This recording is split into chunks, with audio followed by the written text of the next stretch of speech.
Oh, it's going.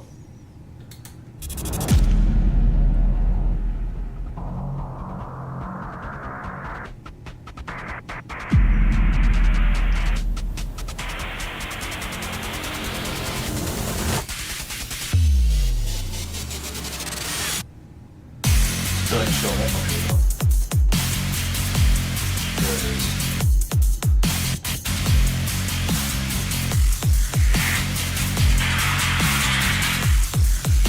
Did this get hot? Now we're getting ready to go live.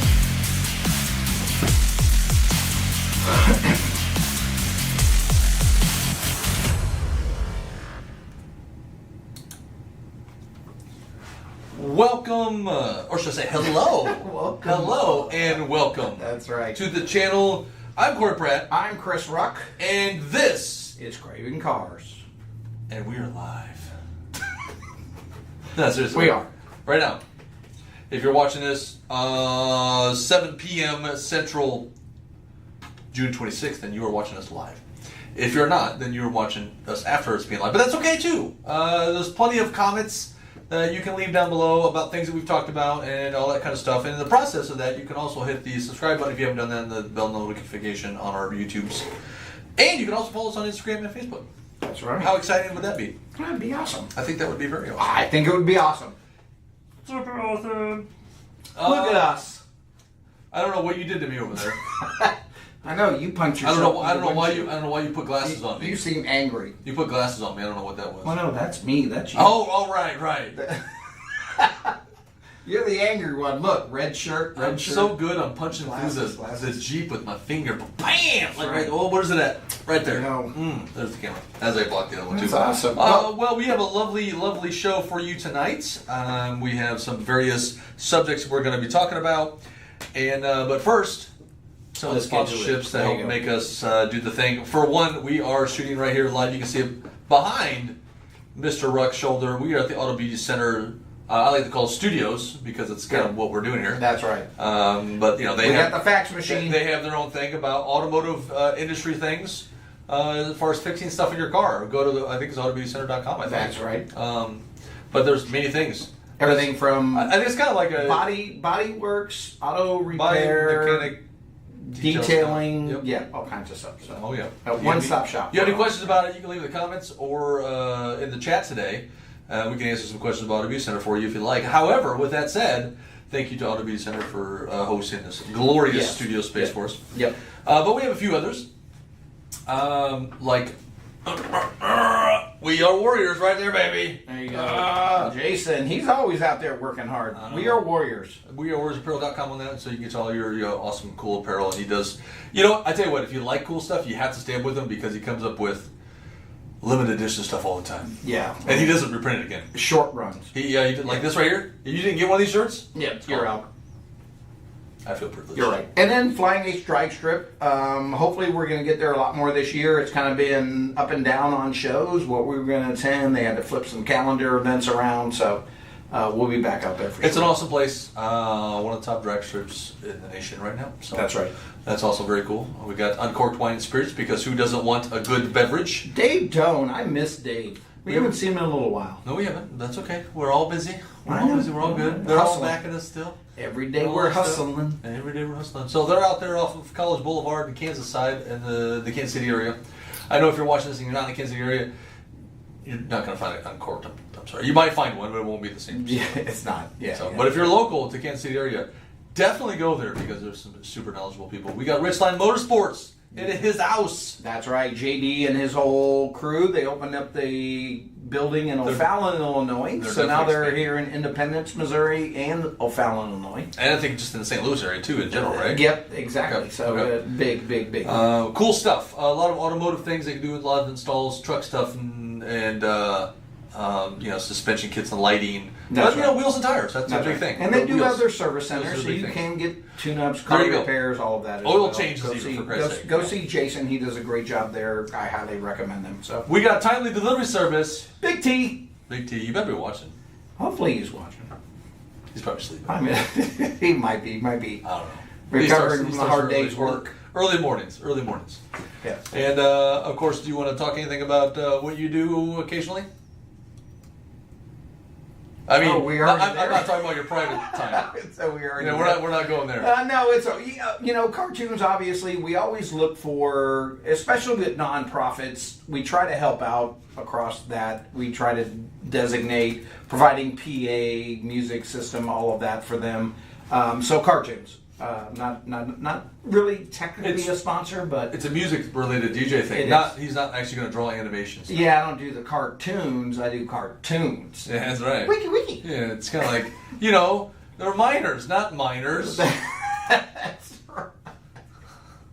That's right. But we got event-wise, guys. I tell you what, it's been hot. You want to find events in this area? There's not a lot of show-ups right now. No. Last week I felt that way.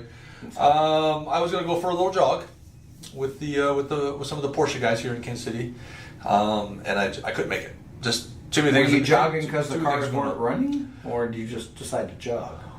That was just a phrase of saying we have to go for a jog. Okay. Oh, you went for a run. We're going to go for a drive. Okay. And they were going to do a luncheon thing. They had a good time. I went back and kind of saw what they did, some pictures and stuff, and it was really fun. I'm trying to do more Porsche stuff.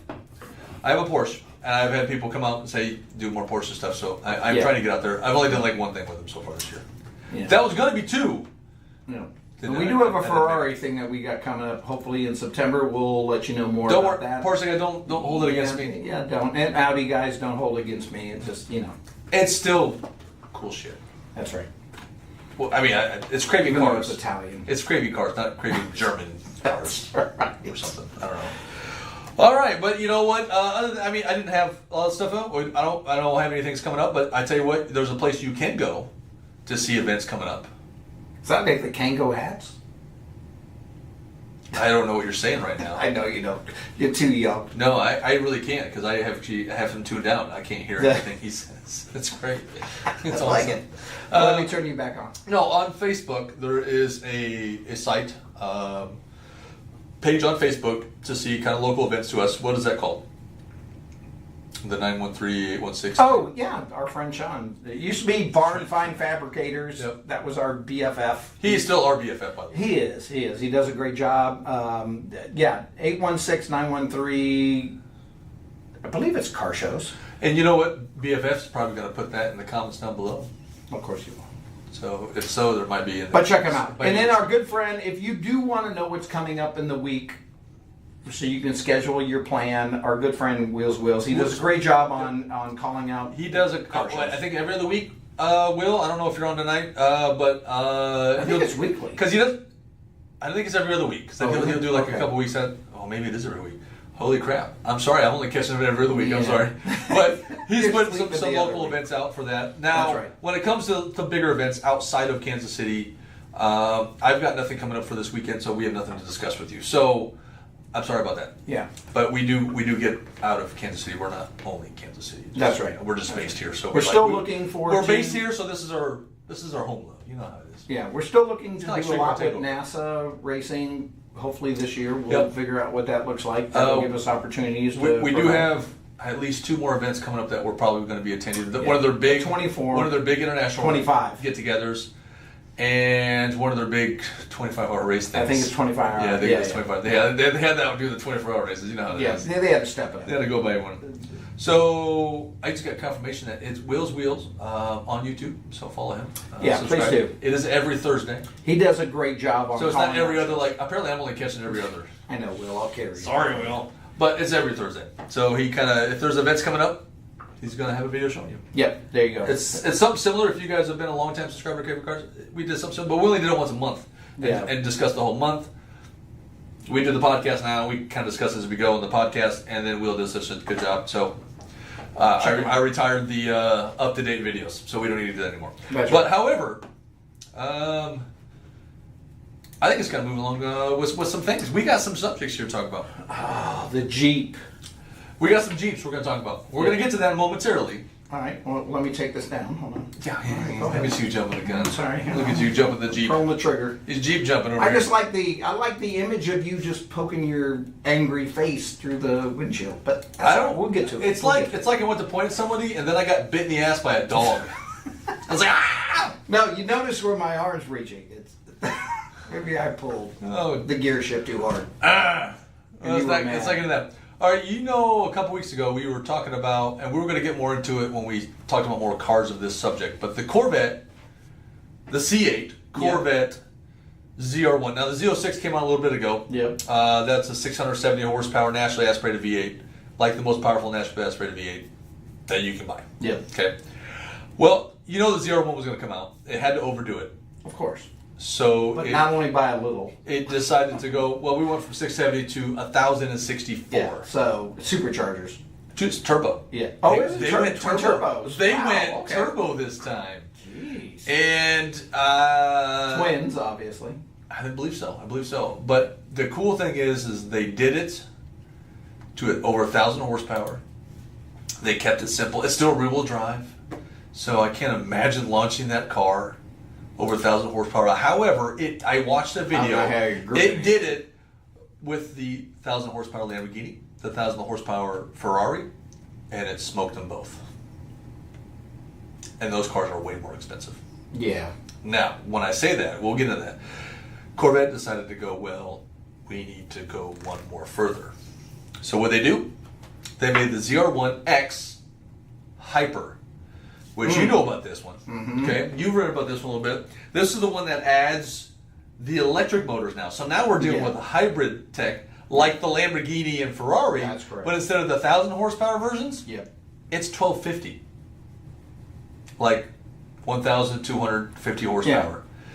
But now you've got the electric engines, the motor, to help the front wheels. So now you can have a launch with all-wheel drive setup, which people thought the ZR1 was going to be like, they didn't do that because that was all engines. They're not Audi smart. There's no electricness in the 1,065 horse. They're not Lambo and Audi smart. Yeah. They got to stick with the real. I think they wanted to kind of show people, like, everybody that's coming out with these 1,000+ horsepower cars now, outside of Bugatti.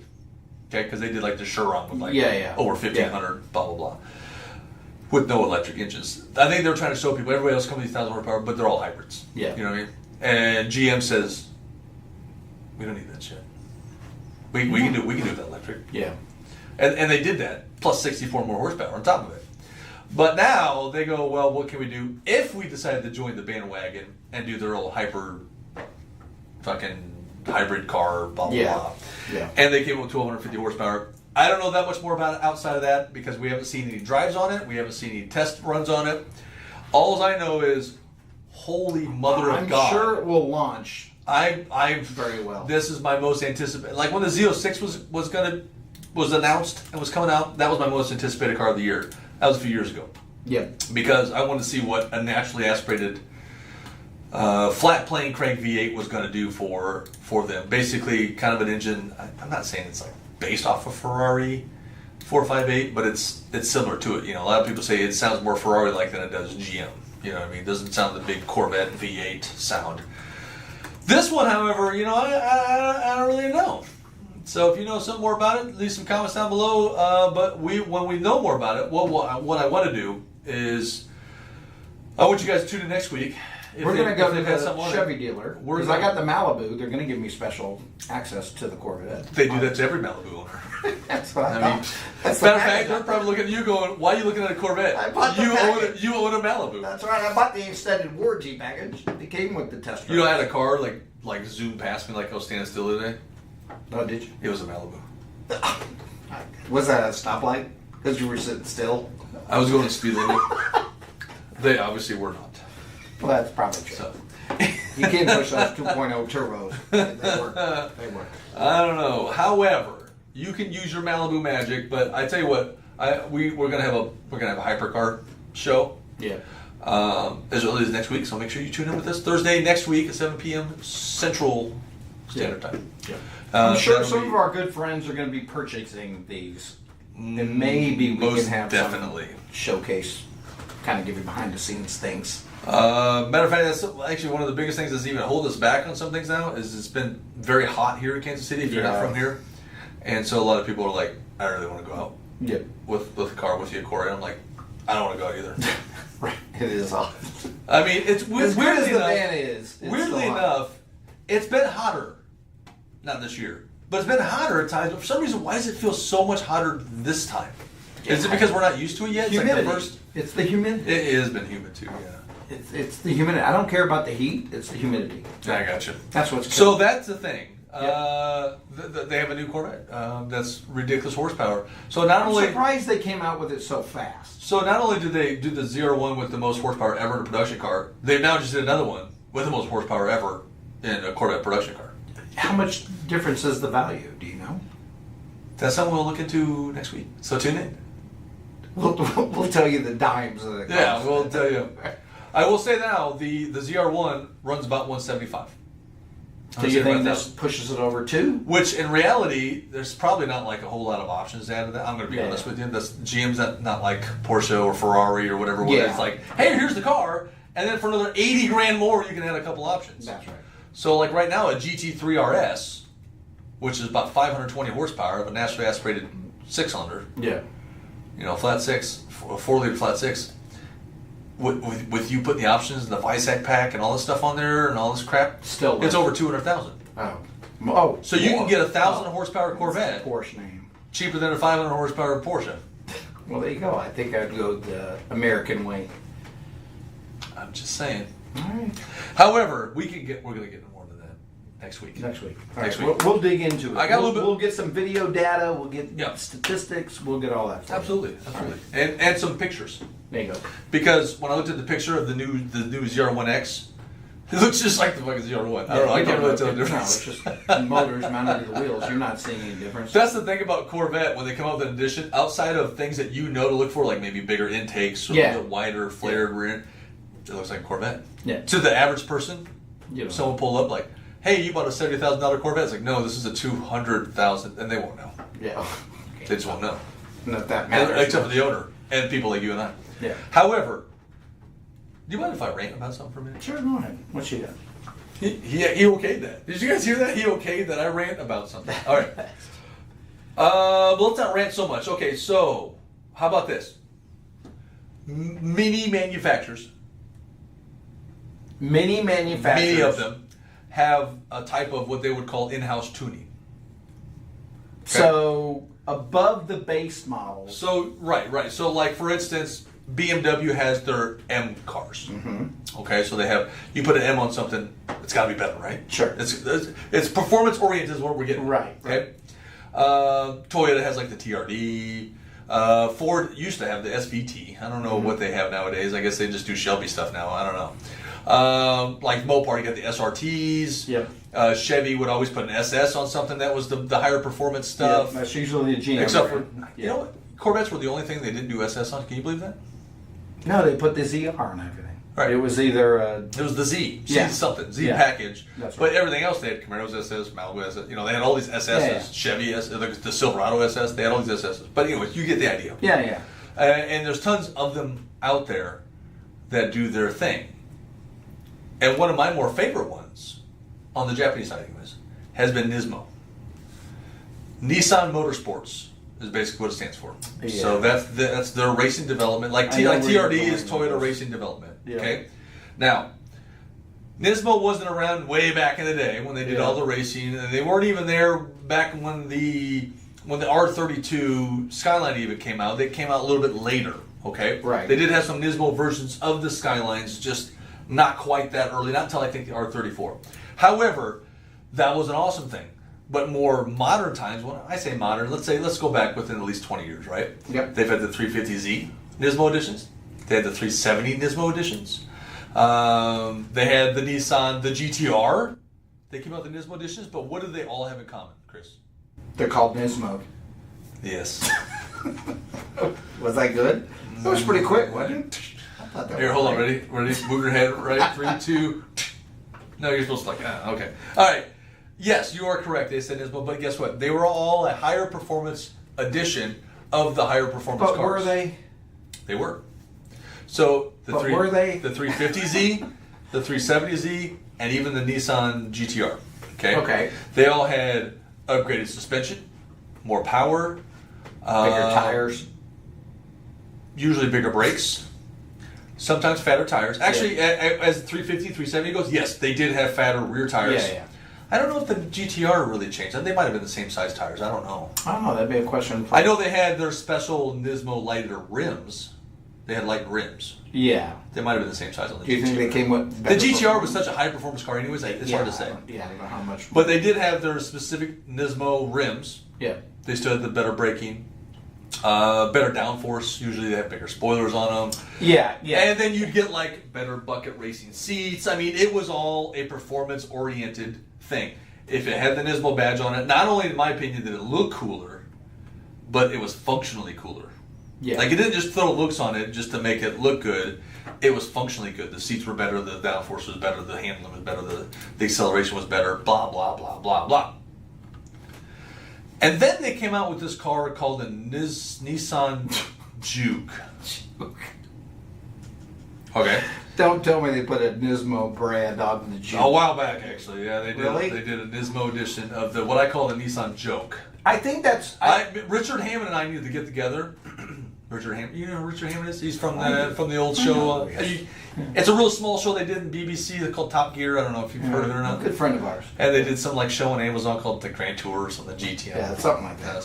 But he despises. And now they work on farms. He will drive by on the street and just see someone in a Juke and be like, I hate you. He'd be like, I hate you. Why would you buy? I hate your car.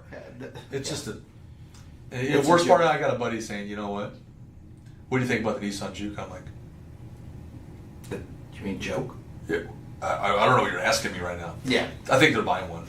It's like for his wife. I think as a car, it's fine. It's an ugly ass car. And I don't care about it. Except for one thing. They made a fucking Nismo edition of it. And I'm like, are you kidding me? This had no performance upgrades. It had no suspension better suspension. No, it had no more power. It's cosmetic. It was a cosmetic upgrade, and that's what annoys me the most. A lot of brands about your in-house tuning name. Yeah. You're just throwing it on a badge somewhere. That's right. And putting a fucking price tag on it that gets a few more $1,000. You want the Nismo package? There's no performance, no upgrade. But you just cosmetic. But you can say in their mind, "Oh, I got a Nismo. This is so much better and faster." No, it's not. It's like I hate to say it, BMW starting to do that stuff with the M. So's Chrysler. They're putting an M on everything. Or GM. They're doing the same thing. They're putting an M on everything. Yeah. It's not a 235. It's an M235. It's like, no, that's right. Is it an M2 or is it not an M2? That's right. That's you have an M2, you have an M3, you have an M4, you have an M5. Leave those M cars alone and stop putting M on everything else. Yeah, because it's M326, 328, 425. They have the X5. Yeah. Is it an M car? Or MI, whatever it is. Right. They have the M versions or SUV stuff. And that kind of brings me to this. Nissan has done it again. Yeah. You guys know what the Armada is? The Armada is Nissan's largest SUV that they make. Yep. So it's basically like built kind of more so on like the Nissan Titan truck chassis, basically. Yeah. Okay. Yeah. And at one point, they used to be able to have the V8 that you would get out of the Armada. upper Pathfinder is what. Yeah. And the V8 that they have is like 5.6. It was like a 385 horsepower, over 400 torque.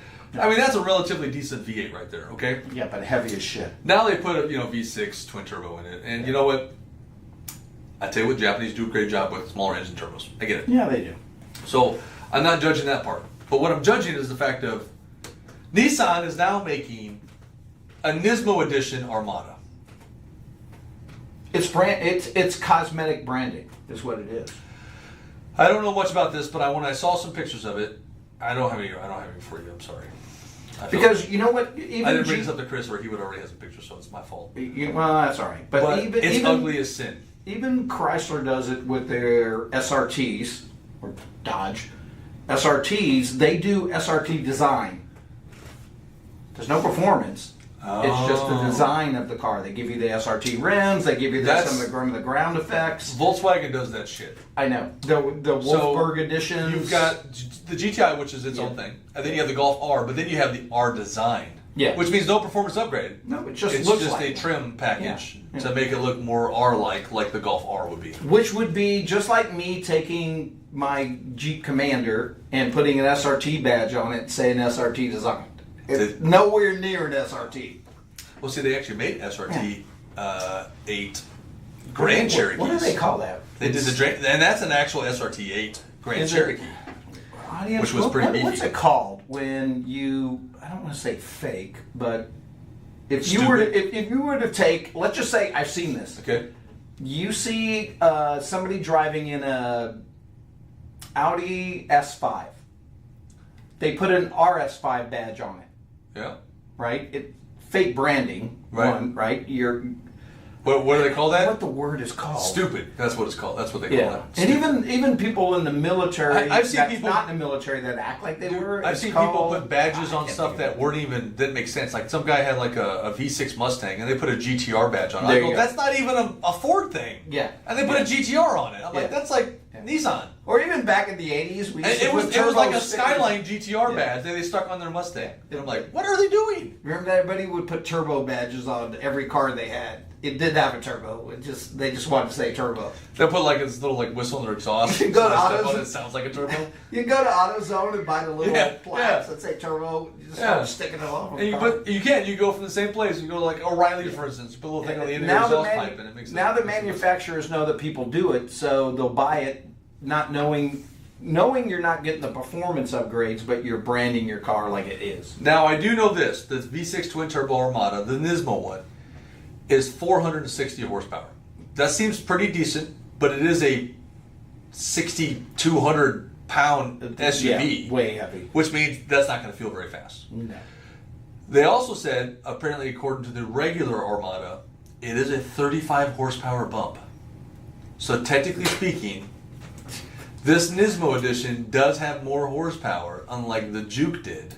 Probably because it has Are you going to feel the difference of 35 horsepower on a 6,200 pound car? I don't think so. I really don't think you are either. And I bet they didn't do much with the suspension. At least when Toyota does a TRD truck, they put like the Bilstein shocks on it. They do some kind they do some heavier suspension. It's usually lifted a little bit more. It usually has nicer wheels with bigger tires on it. I think this is going to have like 22-inch wheels. It's going to be street tires, obviously. Anyway. I mean, But I don't understand why they're making a Nismo Armada. Usually they only make a Nismo on something that is in a racing team. Like they race the 350, they race the 370, they race the GTR. Supposedly they raced the Juke in like a rally thing. But I could probably see that. All they did should fly over is they put a rally chassis with suspension. They stuck a Juke body on. Is all they did. Right. It's just the outer chassis. And the real actual car isn't a real homologation. It's crap. Is what it is. There you go. Now, with that said, are we ready? I don't like it. What do you guys think? Let us know in the comments. Let us know in the chat. Well, if you're here live, let us know in the chat. If you're not, let us know in the comments down below. Does that irritate you when manufacturers are putting badges on stuff that aren't truly really what the badge really means? Yeah. Because that annoys the hell out of me. Because the manufacturers are doing it now. It used to piss us off when you pull up to a Mustang and it has GT50 on it, but you look at the exhaust, it's a single exhaust. You know it's a V6. So you're pissed off at the driver that he added this crap to it, but now the manufacturers are doing it. Yeah. I don't know. Stupid. I mean, they're making it look like it. Guess what? If they were to do that now, I mean, they put dual exhaust on the 4-cylinder Mustang to make it look cooler, blah, blah, blah. But I will say the turbocharged 4-cylinder they have in the Mustang now is relatively decent because it's over 300 horsepower. Yeah, but it's not a GT. But it does make sense because it's not a 460 horsepower V8. So why would you want a 310 horsepower 4-cylinder when you can get a 460 horsepower V8? Right. So you bought a 5.0 and now you want to throw GT350 and GT500. Maybe it wouldn't annoy me so much if I didn't like that performance side, but I'm a big fan of Nismo stuff, and that annoys me. Just like I bet if you were an M person, you would probably be annoyed by that. But then again, if you're an M person, you probably already have an M badge on your car. If you want a BMW. I agree with you. It should be an M1, M2, M3, M4, M5, M6. Leave it at that. Yeah, leave it there. If you have the X5, the X7, which I think it's stupid that they make an M version of those cars because they're, I'm sorry, a high performance SUV is just silly to me. Yeah. You know, you can make it as high performance, but just you don't need to put an M on it. Yeah. Porsche has their Cayenne. Guess what? They just have a Turbo S. Yeah. No big deal. It's a Turbo S. But they don't have a special naming for like their high performance stuff, unless you want to talk about the RS model, like the GT RS models. They don't have a GT Cayenne. No. Thank God, because that would piss me off, because that would be stupid. And they actually race that car, and they still don't do that. So there you go. There you go. When I say race it, it's like in rallies. All right. You got anything else before we get into today's topic? That's the rant. I think we should get into the subject, of which I'm going to hand it off to you, my friend. All right, Jeep podcast. Jeeps. All right. If you guys have known me, you know I like Jeeps. If you guys have known me for a long time, you know I actually have a couple Jeeps. Me too. So we thought it would be a good topic to talk about today, because you've owned them, I've owned them. We kind of know the history around the ones we've owned. We also know the history around the basics of Jeep, and go from there. So the idea was talk about, because we did reach out to a bunch of Jeep groups, Toyota groups, crawler groups, everything else, just to kind of go over Jeep in general. Not just the history, but what do you like about Jeeps, what you didn't like about Jeeps throughout the history. I don't think there's much not to like about it, but we'll let you guys chime in. Can I pause there for a second? Sure, go ahead. 816/913 Car Show Calendar. That's the Facebook. Oh, okay. Okay. I'm sorry, Sean. So, and then there's Will's Wheels. Yeah. Which who also shares those events too. Yeah. So, as you can tell, Corey just angry being in the passenger seat because he wanted to drive. We all know. Well, you are the driver. Come on. You're the tool, that's for sure. Well, okay. Pause there for a second. Am I the tool or a tool? You're a tool. Oh. You're a tool in my shed. How about that? In my toolbox that I readily ever pull up. But we did come up with some topics to talk about, just history in general, unknown facts, what we have. I'll go into my side of things. So I've had a 1989 Jeep Cherokee. I've had a 91 Jeep Cherokee. I've had a 2001, the last version they ever made. The last year of the Cherokee. With the 4.0 inline. Had that. I have the Commander now. What year is that? 2006. Okay. So I've had several across a couple decades. I've had like 12. Decades? I think decades. No. I take that back. I have 2. You said 12. There's a big difference between 12 and 2, but you're a Wrangler guy. The only difference between 12 and 2 is a 1. Yeah, you're a Wrangler guy. And I was a Cherokee guy, but they quit making the Cherokee for a while. But here's the thing. My wife, she had a Cherokee before. Okay. So, God, what was it? I don't remember what year it was. It was the early 90s one. So she had a Cherokee. That was her first Jeep. Mm-hmm. I bought a 2000 Jeep Wrangler Sahara, which was the top line Jeep at the time. And then we together got a 2004 Jeep Rubicon, which at that time, replaced the Sahara as the top line Jeep, because you got so many bells and whistles with that. That was just amazing to have, that I wish they had back in 2000, because that's what I would have bought. However, they didn't. But when it comes to Jeeps, I think Cherokees were very well built. I know many people that's had those. Yep. Well, you know me, and I've had. I've even known a lot of people that's taken Grand Cherokees off road and have done very well off road with those. Yeah. And those are not even like a ladder chassis, tube chassis on them. Those are like a unibody deal. Yeah. Yet they still did very well off road. Yeah. It was the drive systems they had, depending on what year you had. Right. And one of the ones I know that did it the most, and he beat the crap out of his. He had the Laredo. So he actually had the 4-liter straight 6, just like we had, like I had my Jeeps and what you've had in your Cherokees. Yep. Right? Okay. Yep. Now. And then they switched. They went to the Hemi side of things. Well, just on your Commander they did. The Grand Cherokees had them. Oh, well, that's true. In the same years. So. Well, they still had a V8 version during that time. He had his Laredo. Yeah, but I think it was like a. It was like a 5.9 or something like that. Yeah, it was a completely different V8. Yeah, it was different. It was a completely different V8. Not a Hemi. So no, it was not. Not a Hemi. That's because they weren't making the Hemi at that point. No. So then they went to the Hemi, blah blah blah blah. But the Cherokee, what I would call the Jeeps, are the Wranglers, or this point right now. Why would you call that the Jeeps? The Jeeps, because those are what Jeeps have been built on.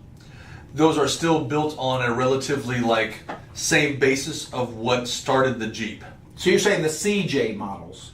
Yes, in a sense. Yeah. Right. So the early back in the day of what started Jeep, which I think you're going to get into because I think you know some history on this. No, well, I'm going to tell you what. So I think the Wranglers what I knew are basically the name that took over the CJ name. Yeah. When Chrysler took over the company.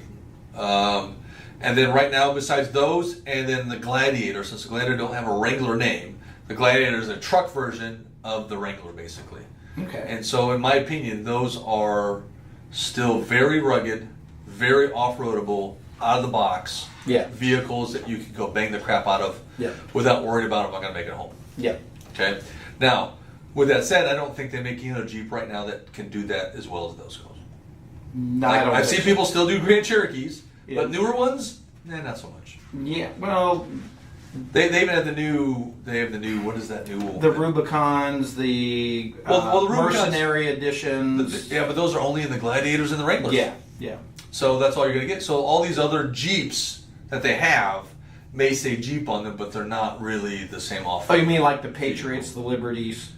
Patriots, Liberties, Compass. Yeah, it's like, what is, I don't know what that is. The Grand Cherokee, I feel like, has a good even when they brought back I think the Grand Cherokee still has a good four-wheel drive system, but I don't know that it's a good four-wheel drive system for off-road. I don't think so. I mean, I've never driven one, but I didn't like... Cherokee went away, so that's why I bought the Commander, because they didn't have a Cherokee anymore. I didn't like the design around Grand Cherokee. And yours kind of has that Cherokee square body look it does. to it. Sort of. Yeah. The Commander it's just bigger for 4 years, and they came out with multiple motor systems, but mine has the 5.7 Hemi in it. Congratulations. A new one, thank you. Oh, there you go. Extra congratulations. But, there were some conversations I wanted to have and engage the audience a little bit about it. There were two myths around how Jeep came up with its name, Jeep. Well, how about we go back to the start? Then we can get to... Okay. Shortly after that is when it got kind of its name, because the original name for the Jeep wasn't really Jeep, was it? It wasn't. It was a Bantam. It's a Bantam. So talk about that. What we got? Bantam reconnaissance car is what it was, and they built it for the U.S. military as in World War II when the United States was trying to find a manufacturer that can mass produce a car. So basically, the military was looking for a vehicle that can get them through whatever they can get through. That's right. And unspoken terrain. Unpaved areas and things of that sort. Because right now they were in the Allied side of World War II. We were lacking that severely, weren't we? That's right. And it had to be transportable. And it had to be easily transportable. And it had to be easy to work on in the field, and it had to get around. Yep. And there was, I don't know exactly all the manufacturers that joined that, but this was a very small company that said, we don't have a chance in hell of getting this. That's right. But they did something revolutionary that no one else did, right? That's right. What did they do? They mass produced it because they teamed up. They came out with the very first designated military vehicle called a GP. But what was the drivetrain that was different than everybody else's? Oh, it was the first four-wheel drive. For four-wheel drive. There you go.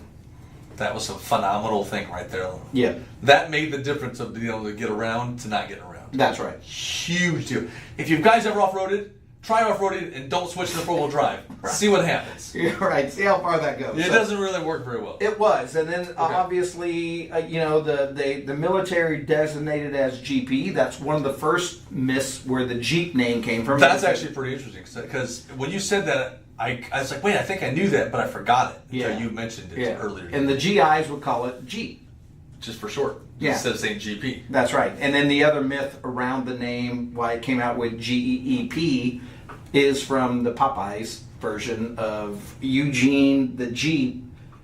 And you mentioned he had a dog called Jeep. Yeah, he had I wonder if that was the same thing though. Yeah, I don't know. I don't really know what. So what was that? Because he had a saying. He said a mystical creature that could go anywhere, just like the vehicle. So that's kind of where they tied it together. And at the time, there was no vehicle that you could just point and tell it go that way and it'll go that way. That's right. So Bantam won the contract. They built the original prototype in 49 days to deliver to the military. To deliver to the military. It was very stripped down for sure. A complete new vehicle. But it was a workhorse. From start to finish in 49 days. Yeah. And it because of that, and obviously everybody knows the history behind Willie. It was designated war hero by President Eisenhower. Yeah, Eisenhower. Actually, I think he was one of the quotes that he had mentioned at one point was, that he didn't know that if they were going to be able to win the war without that thing. That's right. It was. He ranked it as the 6 most important pieces of military equipment in World War II. That's a huge deal. It's very huge. That's a huge deal. Yeah. It's not like a top 100 here. It's That's a right. top 6, for Christ's sake. You know who else made Jeeps? I do. I'm gonna George see if Foreman. George Foreman. He made some grills, and then he made some Jeeps. Is that what it is? No, not really. Yeah, I'm going to see if the audience knows. Well, the thing is, there was... Who else made Jeeps in World War II? So I know. Let's give it a second. Besides, was it Banter? Is that what you said? Bantam was the original Bantam? creator of the Jeep. But what was a huge manufacturer that actually manufactured the Jeeps for... Oh, see, it already got put up there. There you go. Good job, Will. Will has AI. Yeah, He Google searches. You're Googling this shit, I can tell. Don't you tell me. That's right. He's got the whole description. One of the big things, Ford had a huge assembly plant. They did. And during the The war... Model Ts, Model A's. They went to them and said, you need to help build these things for us. Yeah. So... Yeah, and they got Ford the rights to manufactured it. a bunch of them. Yep. The only difference was they branded them with an F on it. They did. Those sons of bitches. Oh, wait a minute. Also, now I don't know about everyone, but you know how the Jeep grill, the classic Jeep grill, Yeah. you know, the lines go up and down now. I've seen some. The 7 rails. I've seen some, though, that were manufactured by Ford, and the grills went sideways. In the front. Like, the bars went sideways. Yep. Well, on what vehicle? The ones that, it was produced by Ford. All I know that because they had the Ford badge on it.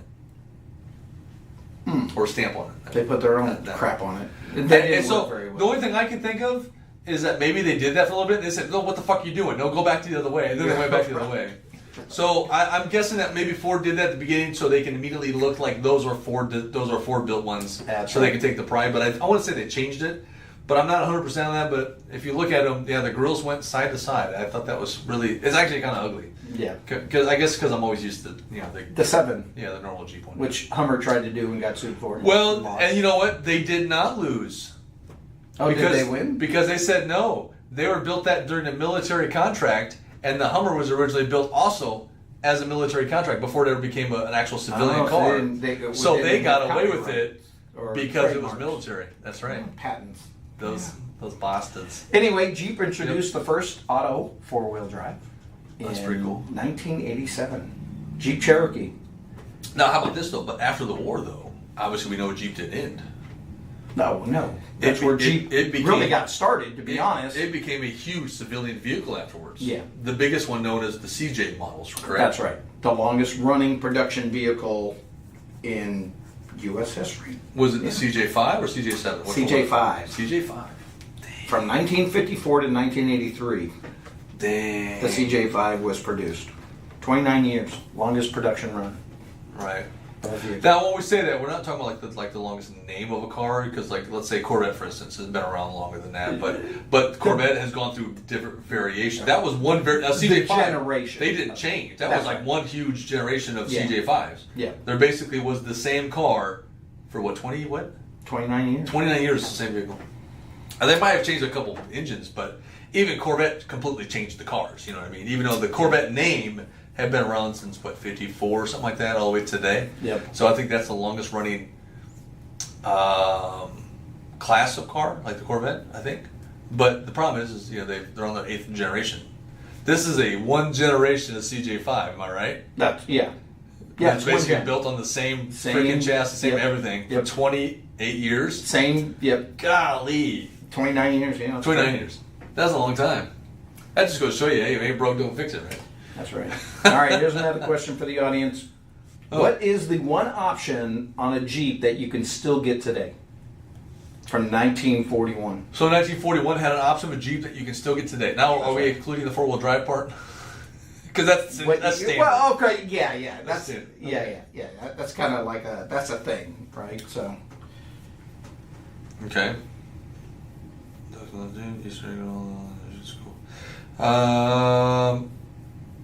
While we're waiting for someone to think of something. Okay, Go ahead, come on. Someone Someone did talk about the duck thing. Well, I'll tell you what. Yeah, because I don't even understand that. I'll get to that. I think I get it. I'll get to that towards the end. Okay, I think I get it. It is a recent thing. It is not like something that starts from way back. No. It's a recent thing. Yeah. But It's kind of like some the people like it, fingers some up people thing don't. from Harley. One thing I don't have on my Jeeps is I don't have a dash full of ducks. I don't either. I'm just saying. If I get a duck, I pass it on. Hey, which goes to the answer. There you go. Of what BFF talks about the Easter eggs in all the new Jeeps. Well, we can get to that because we were going to get to that actually. So we were. There are a lot of cool little hidden gems. Hidden gems. Hidden in the bodywork, the windows, the frames of stuff that you would never think to look at. Ford produced over 280,000 GPWs during the war. It was the Ford GPW. So and they badged it that, so instead of it calling it a Willie or a Jeep, that's right. It was the Ford GPW. And we have had the chance to ride crazy. in original ones on some of the reenactments that I do, and you came along and you got to ride in Matter some. of fact, that was a lot of fun. Yeah. While in the middle of the reenactment, I got to, as a innocent bystander camera guy, hopefully not getting shot, which I didn't. Actually, they dominated. They took out yeah, it didn't last long. They took out while I was riding with them, they took out a light armored vehicle. Yep. Which means not a tank, but not a car. Yeah. I'm in between there. Yeah. They took him out and a few. I think it was a 222. Someone on a motorcycle, I think too, and some other guy. Crowd. And it was really cool. And the guy with the bazooka, and I'm just sitting there going, I don't know what the footage was going to get because it was just a lot of fun. It was a lot of shaking because we were obviously in the middle in the woods. We're in the middle. We got more of that coming up this year. But that was really cool to say. I got to ride in an Army Jeep. Original. Yeah. Yeah. And watching, just seeing, I was like, wait a minute, how the fuck do you drive this thing? Because it is very manual. I mean, there was weird things. There was floor pedals that were different than what you would find nowadays. We'll get into it another time, but it was pretty cool. Yeah, we'll take. Someone guessed right side drive, which the original Jeep wasn't right side drive anyways, but.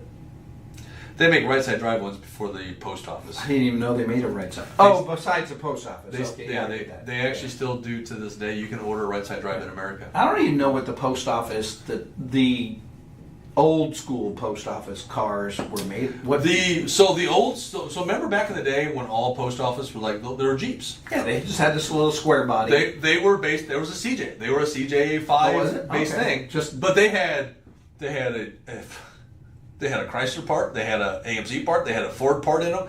They made all the parts that were cheaper. If an alternator was cheaper going to Ford, they ordered them from Ford. Yeah. And so it wasn't like nowadays. Hey, you buy your Malibu, for instance. You need a part.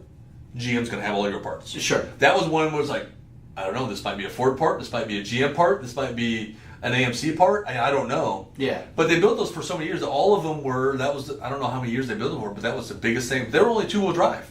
Yeah, they were. Yeah. But they were all right side drive. But afterwards, there was a lot of rural routes when they changed to a different vehicle. Which when they went to the boxy looking thing, a lot of people don't realize that was a Ford Explorer underneath. Oh, really? It was just a V6 Ford Explorer underneath. It's the weirdest little thing.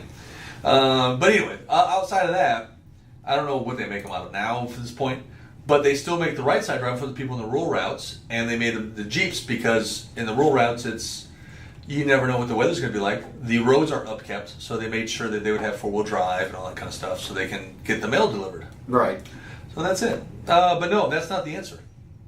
What is the answer? I agree. The duck thing is stupid. Let me get back to that. Oh, okay. Do you want? Okay, let's go. While we're waiting for. Okay. So what your question was what is still option today that was option back in the 40s, right? Yep. Okay. Manual windows and locks. Manuals, windows, and locks. Wow. Yep. It's still an option on the Wranglers and Rubicons. Well, the only ones you can get them on. I've got a 2000 and a 2004, and during those times, those were top models of their times, and they both came with manual locks. There was no on. Nowadays, you can get on the Wrangler, you can get power windows. Sure, yeah. But if you want to be a concrete crawler, the reason for manual is when you go for wheeling. It's going through water and dirt. You don't have to worry about the electronics. Everything's manual. I tell you what, which makes sense. I bought my 2000 Sahara in 2000. Bought it brand new. I still have it today. Yep. And the windows and locks still work because they're manual. There you go. You can always open up a bay. That's right. The windows still roll up. That's right. The only thing that kind of, you know what doesn't? I mean, it's kind of nice to be able to say boom, like roll your window down next to you. But the thing is so narrow. It's now you can't roll it up. Well, I got the TJ model, which is still smaller than what you find nowadays, right? Yeah. And the TJ model, I can just reach over and go like this and roll the window down. Right. It's really not that far away. It's like oh yeah, it's such a the car is this wide, yeah. but that's from the outside of the fenders and the wheels. The cab is actually goes in. Yeah. Just like the newer ones. ones It's an arm do. reach. So it literally, if someone's sitting next to me that's fairly decent size, we would probably be almost shoulder to shoulder. So there's not really much there. Yeah. It's a pretty small vehicle still, but that's what Jeeps were all about, right? All right, what's next? What else you got on Jeep? Well, let's go into the duck thing because you keep wanting to go around it. Yeah, it's because I don't want to talk about it. Cause Yes, it's stupid. I think it's stupid. I don't even know where it even started. I've been in Jeeps for 25 years now, and for half of that, ducks never existed. No. There's never a thing. I was part of Jeep clubs for years, and nobody had anything to do with ducks until I got out of it. I had an old boss at a job that I had at the time saying, "Hey, we're gonna do this. We're going to this Expo thing. We're gonna give these ducks out. Like Jeeps." And I'm like, Yeah. I was like, "What do you mean like Jeeps?" He goes, "Well, you get ducks for people hand out ducks for people when they like their Jeep." I'm Yeah. I'm like, what? What the hell are you talking about, man? Yeah. I was like, I had to kind of go into it. I'm like, dude, he goes, "You own a Jeep?" I'm like, yeah. I've had Jeep for at that time, I had Jeep 15 years or something, right? Yeah. And I'm like, I've never heard of the duck thing. Well, when I got out of the clubs and my wife and I were kind of doing other things and we kind of got away from some of the Jeep stuff, that's when it kind of sparked. What originally sparked it, I'll Google it. It's probably going to lie to you. It's going to give you 18 different answers. I don't really know, but it's something. So the idea behind them is you have these little rubber duckies. Yeah. You give somebody a duck. That's right. When you appreciate their Jeep. That's something right. about it. Like, man, I really like your Jeep thing. That's awesome. Here, have a duck. That's right. Whether some people put a few on their dash. You go through a parking lot, you see one you like. Some people put 1,000 of them on their dash. And they buy them on Amazon. Some people buy their own ducks and put them on the dash. Right. Because everybody likes my ducks. Because they just want the ducks. Yeah, it's just... And they don't want to wait for people to give them to them. That's what's stupid. What's funny is I got my first duck on my Commander maybe two or 3 weeks ago. Somebody left it on the window dash. And I'm like, oh, I got a duck. At this point, I knew what it was, but I'm like, I'm not putting a bunch of ducks in my... When you turn, they all fly across the car. And what's the point? I can definitely, I'm okay with paying forward. I do too. If someone gives me a duck, I'm actually okay with kind of keeping them with me. And I'm like, oh, I see something. I was like, you know what? Why not? I'll pass it. I'm going to give you a duck. If I get one, I pass it on when I don't go out of my way, though, to buy a bunch of them to give away. I'm not collecting. At least not as of yet. Because I'm not doing a lot of Jeep stuff right now anyways. Maybe if I did a ton of them, maybe... I don't know. Hey, you Jeep people, do you want to see a special Craving Cars duck? I don't know. Right. But what's funny is you see these people driving these Jeeps and there's 100 of them lined up on their dash. It's like, how annoying would that be? Most of those too are also on bone stock. Yeah, and they are. It's I'm like, usually there's something, bone stock Jeep is not something that you get a duck for. Yeah, you just got a base, regular 2023. Yeah, not even an OEM one, it's a base one. Not even a Rubicon, right? Yeah. It's got steel wheels. You didn't get 50 people liking this Jeep. It's got steel wheels. The wheels are so small. It looks like that's one thing about Jeeps. Even back in the day when I got my TJ, a base Jeep came with really small wheels, and Jeeps look so freaking ridiculous with small wheels. Yeah. But they came that way because they know. Guess what? You're just gonna put your own shit on there anyways. Yeah. And I remember when I bought mine in 2000, I said, I don't understand why they don't make one more off-road ready right off the line. Why don't they automatically come with this and this and this and this and this? And then guess what? 3 years later, the Rubicon got released. Right. Which the big thing with the Rubicon, you got heavier duty front rear axles, Dana 44s. You got front rear axle lockers that you never got before. You had a lower gear ratio in those diffs. Yeah. You had a 4-to-1 transfer case that made you just be able to crawl slow as well you can, however slow you need to go. And you had other little things like sill guards. So basically that's a little guard on the side so you don't hit a rock and damage your body. That's right. A lot of Under Armour. Yeah, stuff like that, and skid plates type of stuff. That's right. A better gas tank skid plate for its time, it was for a gas tank, and things like that. That made it really cool for just a few $1,000s more. It was really worth it.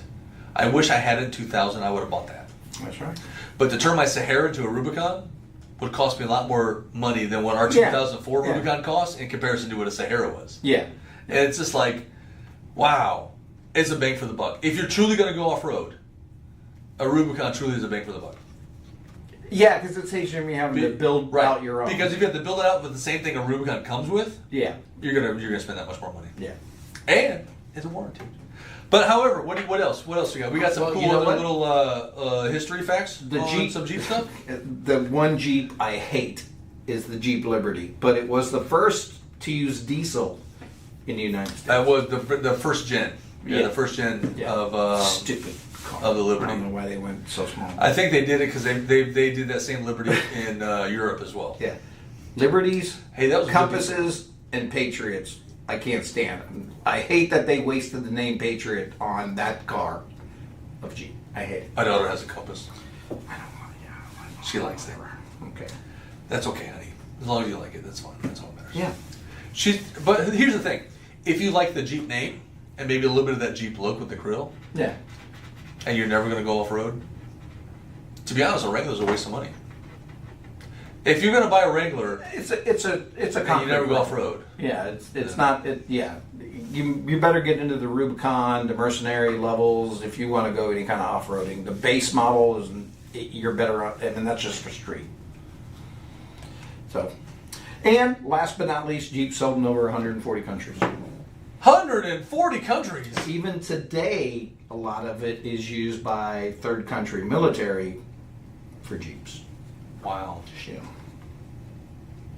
And we won't go into dress. Suck on that, Toyota. Yeah. Oh, I did have this. Did you know that Jeep created a UFO style concept car? Oh my God. In 1969, Jeep designed the XJ001, a futuristic concept car with gull wing doors. So like a Mercedes, like an SL 60 Mercedes. Exactly. All right, but it was destroyed in the trailer fire. It didn't fly very well, obviously. So no one really got to see it. No.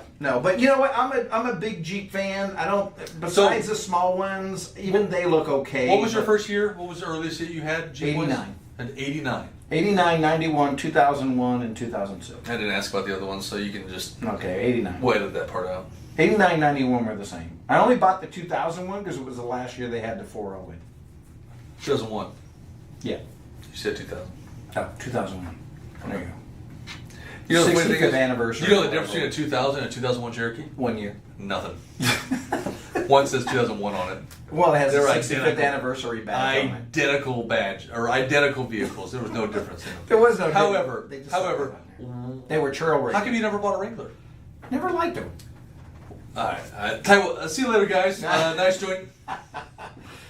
I didn't like it because the only reason I've ever bought Jeeps was to have room to think of it as an enclosed truck. Yeah. I wanted room to haul stuff, but I didn't want it getting wet. Right. So I never thought about a Wrangler because it was too short. It was way too small. You couldn't haul shit. Right now. Right. So the whole idea was correct. I didn't want to buy a truck. But speaking of trucks, Jeep did make a truck. The very first truck they made was called what to the audience? Oh, what's the first Jeep truck called? Yeah, that's right. So I know they've made kind of think along the lines today with the Gladiator, the Scrambler, pre that. Right. There you go. Interesting. And don't be Googling it and then throwing in the comments the first one. Yes, the one they have now is the Gladiator. That's the more popular. That's right. We see a ton of those on the road now. Yeah. They only look good if they're lifted and big time. You know what? Yeah, when they come OEM, they're like, they look funny. Until someone actually puts a few inches on it with some 35s or bigger. And that looks pretty sweet. We've had our buddy come out with his Hemi based or his SRT based Gladiator with the 6.4 in it. Came to our Rigs and Roast. Speaking of, brought it out. Wasn't it a Gladiator? No, it was, but it wasn't built by Jeep. It was a custom build on it. He had the Hellcat engine in his. No, not the Rambler, just so you know. He was a 707 horsepower Gladiator. That was... Was it custom built? Because it did have... It was an aftermarket. It had a Hellcat. It's a company that does nothing but builds. Yeah. And his is actually the lowest horsepower of what they built. Yeah, he just even has, though it's 707 horsepower. Yeah, it wasn't a red eye. It wasn't a demon. No. The company was. Oh my goodness gracious! I cannot believe I remember the name. It was something American, all American. Yeah, we have it on our. I do apologize. Guess what? Subscribe to the channel. There you go. Make sure you go like look this at if it. you like. There you go. We do have a video on this particular Jeep, actually, that this guy has, but it is based on a Gladiator that has upfitted axles, engine, transmission. Badass, I'll tell you that. It is sweet. Yeah. But they also make it on a Rubicon, or like a regular, like a JL model as well, and they go all the way up past 1,000 horsepower. So I'm now. I mean, I've got. Oh, I want to goodness make sure gracious. I have the right. Okay, so everybody's chiming in, and you're right. The Rambler was a Nash. It was from the 1970s to the 1980s. It was a Jeep Hondo J10. It had a V8 with a wood bed. Oh, I don't have a dang. picture. That's okay. I'm surprised that stumped everybody.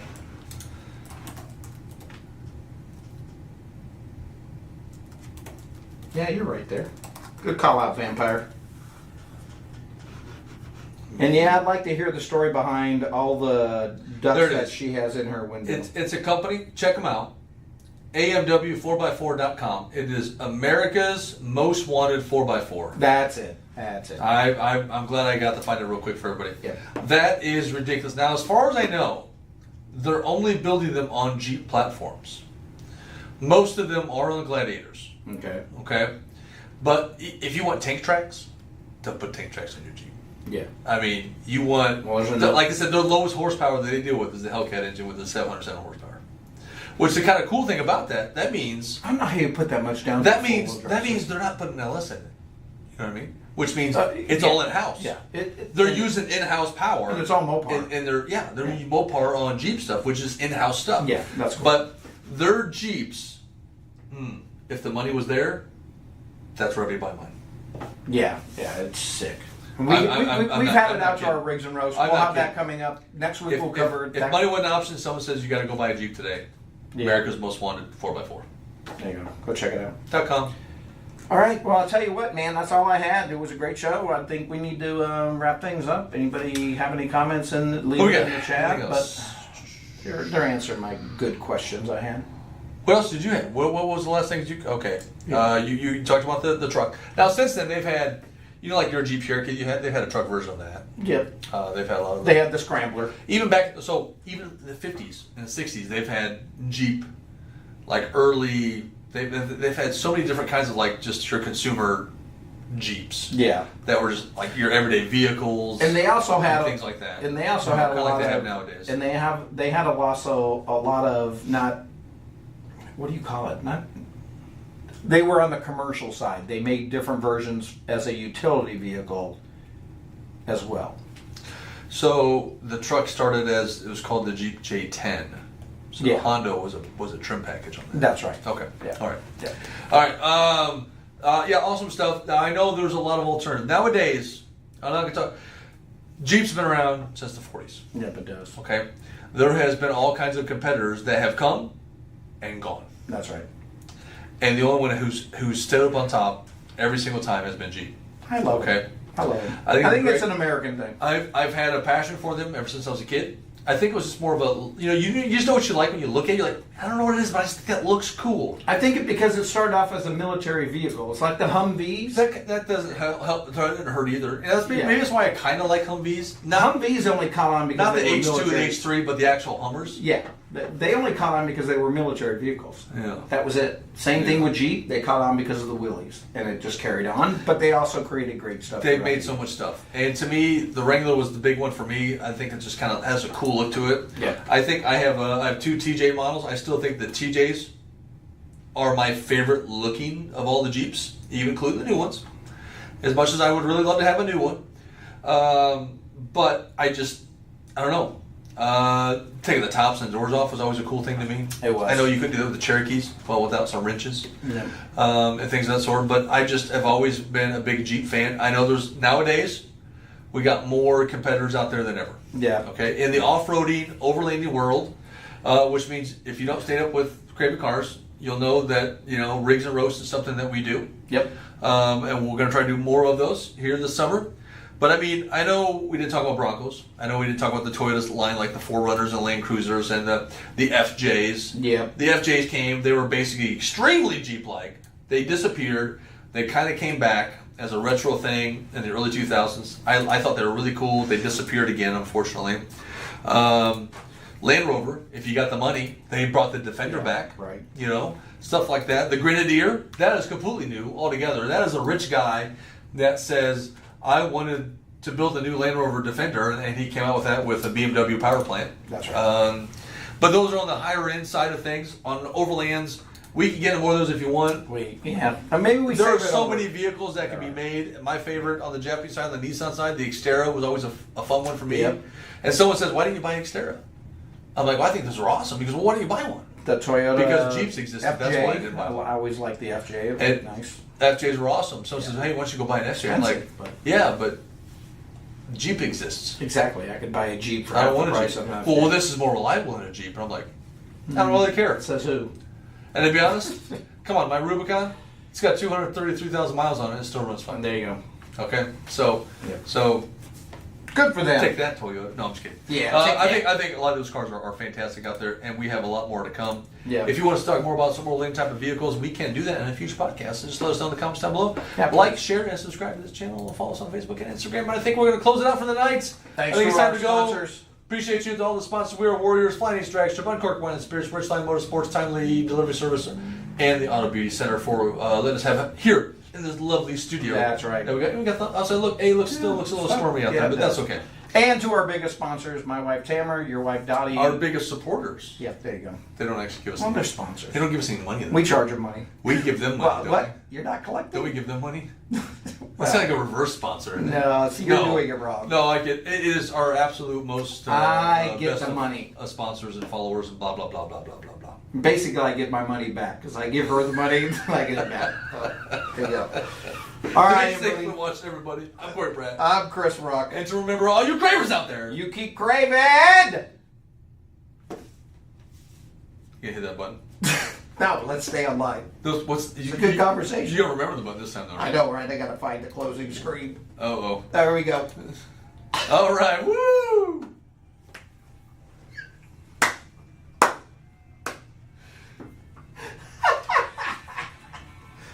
That was awesome.